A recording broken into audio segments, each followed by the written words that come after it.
Welcome to the NBA Coast to Coast podcast brought to you by thelines.com. Coming to you from the West Coast, Josh Lander, joined by Nate Weitzer. He's on the East Coast, and we are back in action here for Playa Props, back in Indy for Game 3 of this Eastern Conference Finals, Celtics and Pacers.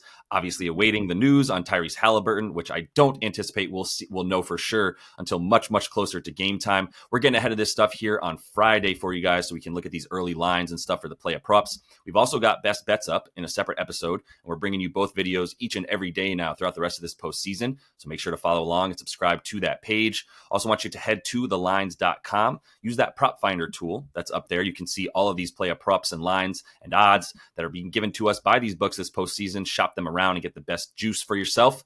Nate, let's go ahead and get into your first Playa Prop here as we get back to Andrew, not Nem Soft, but super Nem Hard. Nem Hard, they would say in Boston, yes. And I mean, his props have not really inflated that much because Halliburton still has props up because the books think he's going to be out there in some capacity. So over 17.5 points and assists is a good combo here for Nemhard. I think the points are actually a little bit more reliable, although the way Indy shoots at home, like he could easily get dimes. I'm just looking at a little bit of a regression that he has 6 assists per game on 8 potentials in this series so far, but that is still second on the team. He's still handing out the second most passes and, averaging the second most drives right behind Siakam, who's definitely going to get more defensive attention after how well he played there in game 2. And so Nemhard, shooting 67% on his drives, and TJ McConnell, a fan favorite of the show, average is 13 drives, only shoots 44% so far in the series. So Boston has been a little bit better than the Knicks in terms of keeping him out of the paint there, as you remember very well. And look, and Nemhard has just been nails really since in these playoffs, like in his first playoffs here. I mean, big shot in game 3, but since the game 5 loss at MSG now, 4 games, he's averaging 16, 4, and 6 and shooting 57-50%. The usage rate was obviously not that high with Halliburton out there soaking up a lot of usage, but that could change a little bit. And I mean, averaging that in the first 2 in the series, although he only shot 3 for 8 from deep in Boston and at home in these playoffs, he's shooting 55%, including like 63% in the first half. Some of these guys are just absolutely unconscious when they're at home here in the Gamebridge Fieldhouse. And so I like a same game parlay. We don't have anything for TJ McConnell yet to get some good juice on this, but it's even money to just take Siakam 18 and Nemhard 12 plus points. Those both seem very reliable to me here, given the state of Halliburton. And I would tack on TJ 10 points as soon as we know what's up with Hallie, or even if we don't. Like, I think he's going to go out there and hopefully he doesn't just like hurt the team like, Josh Hart and OG hurt the Knicks in game 7 by trying to go on a bad leg. But who knows? I mean, that was tipping off the edge before he left the game, and they would easily err on the side of caution and be like, "You're out for this game, that's for sure." So maybe he's all right, and Halliburton will be back out there. But I still like Nemhard. Yeah. Nemhard is this is what you have to do sometimes in this postseason, is like when you're betting 24 hours or 40 hours, 30, whatever, 36 hours before a game starts, like we are, like you got to find the ones that are sort of impervious to whatever happens with that injury, that questionable tag on whichever important player we're talking about. That would be Andrew Nemhard for sure. And I also think Pascal, because I think we can at least assume that like Halliburton's going to be limited from what he's normally capable of. Either way, like Nemby is, I'm calling him Nemby, by the way. Nemby is balling. He looks under control. I love his drives to the basket because he's got an incredible stutter step, or like slow down step. Like he uses his like left foot or one of his feet when he's driving. He uses his off foot as like almost like a rollerblade stopper, where he's just like putting the brakes up for a minute and then he just stops on a dime. And then he goes up with that little teardrop, and it's really nice. If he finds threes, if he makes them, it's house money. But he's been such a good mid-range player and such a good dude going to the hoop, and somehow got the 5 dimes last game. I put a little bit on him to get 5 dimes, which was plus money because it was all the way up at 4.5, and he got that as well. I think the PA for him continues to be the best play no matter what. He's now hit the PA consistently here in these playoffs, like you pointed out there, with the basically 16 points, and that's over the course of the last 4 games especially. He's just been super hot, and the confidence grew, man. Like, this was his first real test, right, in big games, and he's really coming through in a big way, becoming one of my actual like favorite players, to be honest, at least left in the playoffs. Really a joy to watch, and I just wanted to tell everybody how much I love him for a minute. I am breaking ground here on the Coast to Coast podcast, which has been around for a number of years now and has never taken an under on blocks, I don't think, but I'm going under 1.5 blocks on Miles Turner. He had 2 blocks in game 1. Go back and watch them. One of them is Luke Cornett going up. He grabs his whole right arm and throws the ball out of bounds. They gave him a block. Second block, Jalen Brown runs right into him. And the ball happens to touch his hand and go out of bounds, and they gave him a block. It was phenomenal. That's the only time that Miles Turner has gotten 2 blocks in a game versus the Celtics ever against this team. And there's reason for that. One, the Celtics are very hard to block. They had the fewest blocks against in the league, which, by the way, I had to take 1 second to find out how you get blocks against. It's under miscellaneous stats on NBA.com stats page. So when you go to player stats, you can find it under miscellaneous. It's BLKA for blocks against, which is a wonderful stat to be able to see, because guess what? Papa Al don't get blocked, baby. You ain't blocking Papa Al, and it's going to be tough to block somebody taking shots from 17 to 30 feet like Papa Al does, and let's say 17 to 26. But you get my point for Al Horford. And that is his main matchup, and that's been what they continue to go back to, which is interesting because it's the invert. It's not the same defensively. Like, Al Horford's guarding a lot more Pascal, but Miles Turner is guarding Al Horford. That's because the Pacers don't have a Jason Tatum that can guard 1 through 5, so that's why they have that luxury of having Al Horford stand down low. Miles Turner's got to come out. Right, that's been the case. If he's going to guard Al Horford, he's going to be 20 feet from the basket on most possessions. So that's one thing right there. No Luke Cornett. I don't think he's likely to play in this one. I guess there's a possibility, but it seemed like it was a pretty legit injury to his hand that brought him out of this game 2. That would be the one dude that he is more capable of blocking, because he's going to be down there and banging down low with Miles Turner, which likely won't be the case. Maybe you get some Xavier Tillman in there. They're getting pretty thin, by the way, at center, because Xavier Tillman, condolences to him. His dad did pass recently, and has been a reason that he's been somewhat away from the team and had to miss some time. Didn't get in this last game. I don't know. I think he was available, but just wasn't really, mentally there, and they didn't really need him, so they kept him off. So point being, like, Al's probably looking at another 38 to 40 minutes. And if that's the case, you're talking about a lot of minutes of Miles Turner guarding someone that doesn't get blocked. Al got blocked the 5th fewest times in the league during the regular season, 0.2 times per game. For anybody who played at least 20 minutes a game and played 50 games this year, that's the filters that I use to get there, but I think that's legit. The Celtics, as we know, taking the most threes in the league. That's a big reason for why they only got blocked 3.7 times per game overall in the regular season, which was good for most, fewest in the league. 2.2 per game in this postseason, in part because, they just really haven't played very many shot blockers. Let's just call it what it is. Jared Allen was out. That would have been a guy that could have blocked shots. But once again, you're not blocking threes, unlike the one time that Halliburton blocked a Derek White 3 and then gave him the too small and then picked his nose as a way to pretend like he wasn't giving him the too small. So I think this is just going to continue to be a really good opportunity to continue to hit this for Miles Turner, because it's minus 104 for him to go under 1.5. And like I said, one time in his career against this Boston Celtics team, and those 2 blocks could not have been less blocky blocks of anything you're ever going to see in the NBA.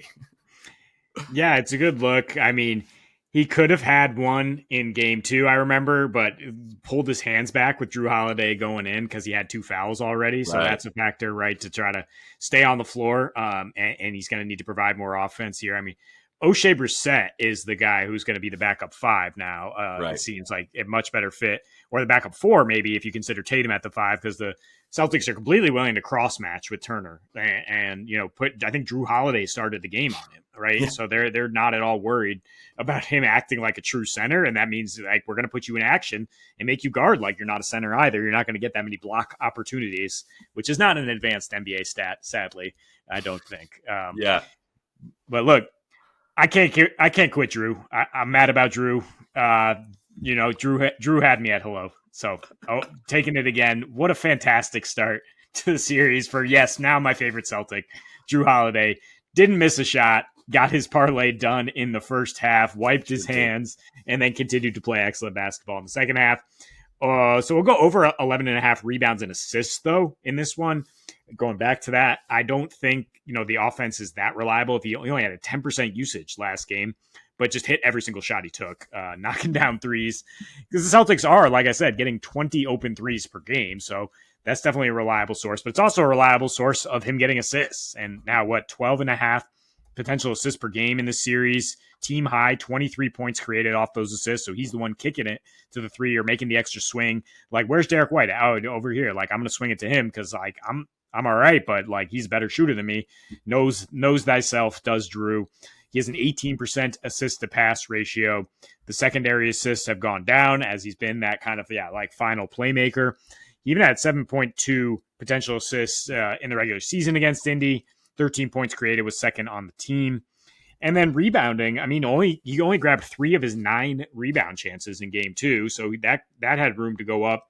In game 1, we know he had 7 of 14 chances. He deferred on 2 in game 2. And it's just, the way the ball bounces in general, but more pace in Indy. That's something, there's just more possessions, more shots going up, more opportunities for Drew to grab a couple boards. So it's really just a combination. Both are at 5.5 rebounds and assists, but I think you put them both together and say, his assists could still just like get you do the bulk of the work, and then the rebounds could bounce his way for sure. Yeah. Drew Boo, man. I asked you last time if he was your favorite player on the Celtics, and you weren't quite ready to commit. But I think that first half just you were swooning at that point, right? Like you couldn't handle it anymore. You're like, nah, this is my guy right here. And I mean, I don't think you're alone on any of the fan bases that have ever had Drew Holiday on their team. None of them have ever said anything other than, I freaking love this dude. I think he's the type of dude you'd want to play pickup with. He's the type of dude you want on your NBA team. Whatever team you're playing basketball on in the world, in whatever league, Drew Holiday is a beautiful asset to have. And so, yeah, that's just me supporting you. I don't really have any numbers to help you out there. I just totally agree and would continue to hit it. I'm not afraid of the points, but yeah, there's always the random, Drew, why aren't you shooting game? And sometimes that comes from because I am shooting. I am Jason Tatum and I am Jaylen Brown. That's why I am shooting. We are shooting. You are not shooting. And that might be something that he's always susceptible to. Seems like Derek White is a little bit less vulnerable to the, Jason and Jaylen are busy doing their thing. So I'm going to go back to him because there is a little bit of a line discrepancy, and you can shop his points and assists for minus 112 on DK, and you can get them at 20.5, whereas a couple other books are hanging 21.5s. And honestly, the odds on 20.5 at minus 112 is about the same as the 21.5 on others. So potential little like arbitrage situation. You can find some really good ways to play this with Derek White, but I'm taking the over 20.5 for a couple of reasons here. So coming into the series, it was like, ooh, maybe this isn't going to be a Derek White series because of how much this Indiana team limits threes and limits assists and limits ball movement around the perimeter. And that's a Derek White thing. Well, did we all forget that Derek White's a very, very good driving guard as well? I hope not, because this is a pretty 6'4" guard that has also leads the league in blocks for guards. Like he plays big, so I have no problem with that. He is third on the team in drives per game this postseason. I'll let you guess who the first two are on the Celtics for drives per game, but he does dime up a decent amount. Actually, not as much as even a couple other guys. Like his percentage of passing on drives in the playoffs isn't that high, but if you look at them and you watch, I watched all of his shots in the first 2 games so far, that really helped me understand he's going to the rim with no protection, because that's the point of Al Horford standing far away from the basket, and the fact that Carlisle keeps Turner on Horford, which there's no really where to hide Horford on a dude who's playing down low, Miles Turner rather, on a dude that's playing down low, because Al Horford doesn't play down low, and you're talking about 4 ball handlers that are always on the floor for this team, right? So other than Luke Cornett being out there's not anybody that's standing in the dunker spot for this Celtics squad on purpose. So that will continue to leave a lane open for White. That has also opened up his 3-point shot a bit.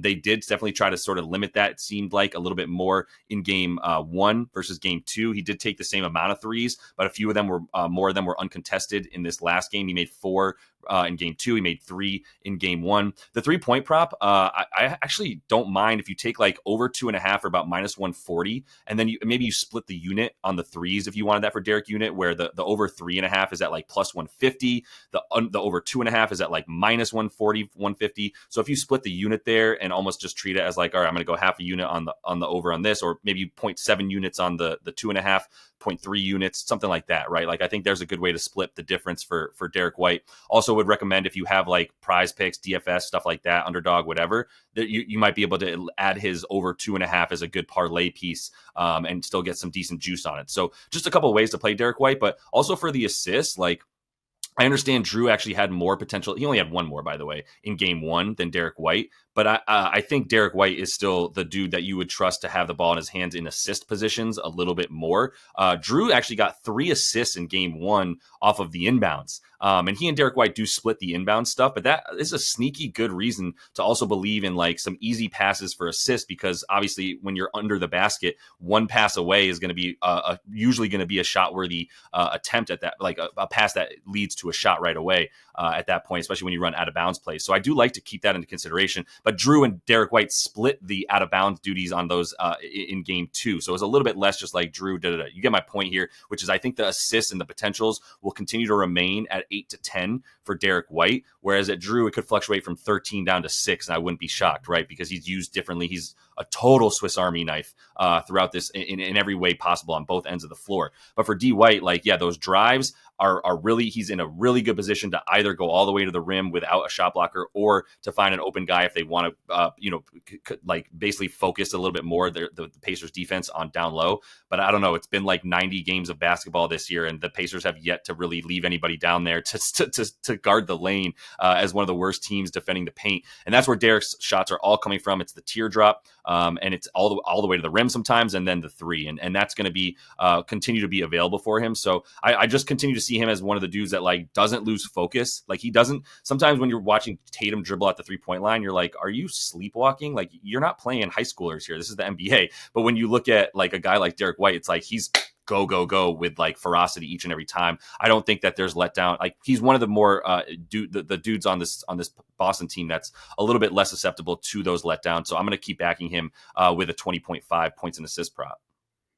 Yeah, and he's starting to heat up again from deep. I mean, he led that last game in threes, I think, or maybe he fell one short of Jalen, who had a random spike game and is not going to shoot that much. So yeah, D White to get the job done with threes, which he did, in that second game in Miami, right? 8 for 15. And I think that was the blank you were searching for in your mind when you're like, he's a 6'4" guard who can attack the basket, and dunked all over like Bam Adebayo and anybody else who was near him in that game. And Lionel Messi left the arena being like, is that the best basketball player in the world? Like what's up with Derek White?